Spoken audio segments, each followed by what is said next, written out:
सारंगखेडा म्हटलं की लगेच डोळ्यासमोर उभा राहतो तो इथला घोडे बाजार. नंदुरबार जिल्ह्यातला सारंगखेडा हे ठिकाण इथल्या घोडे बाजारासाठी प्रसिद्ध आहे. अमुक घोड्याला इतक्या कोटींची बोली लागली, अशा आशयाच्या बातम्या तुम्हीही ऐकल्या किंवा पाहिल्या असतीलच. पण घोड्यांना इतकी मोठी बोली लागते कशी? हा बाजार नेमका आहे काय आणि का आहे तो इतका प्रसिद्ध? लगेच जाणून घेऊयात या व्हिडिओच्या माध्यमातून. सारंगखेडा घोडे बाजार हा काय आताच सुरू झालेला आहे असं नाही. याचा इतिहास 18व्या शतकापासूनचा आहे. तेव्हापासून दरवर्षी इथं हा बाजार भरतो. 350 वर्षांची परंपरा असलेला हा बाजार संपूर्ण भारतात प्रसिद्ध आहे. 2005 पासून याला चेतक फेस्टिवल म्हणून ओळखलं जातं.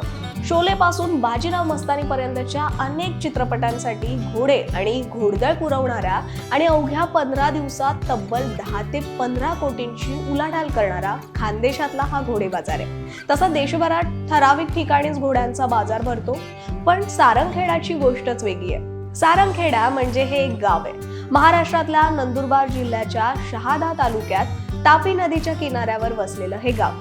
इथं एकमुखी दत्ताचं देऊळ आहे. दरवर्षी डिसेंबरमध्ये दत्त जयंतीच्या निमित्तानं इथं यात्रा भरते. जवळपास 1 महिना ही यात्रा चालते आणि याच यात्रेदरम्यान हा घोडे बाजारही असतो.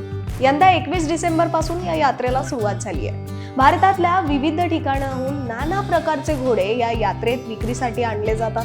आता हा घोडे बाजार नेमका कशासाठी आयोजित केला जातो ते समजून घेऊयात. तसा घोडा हा मुळातच रुबाबदार प्राणी आहे. तर इथल्या बाजारातही एक प्रकारे घोड्यांची सौंदर्य स्पर्धाच आयोजित केली जाते.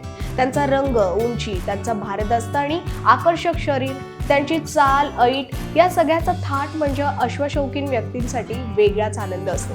या घोडे बाजारात देशभरातून मोठ्या प्रमाणात व्यापारी आपले घोडे विक्रीसाठी आणत असतात.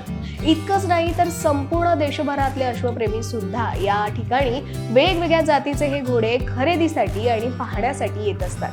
अनेक श्रीमंत व्यक्तींपासून कलाकार, चित्रपट निर्माते आणि अभिनेतेही इथं खरेदीसाठी येतात.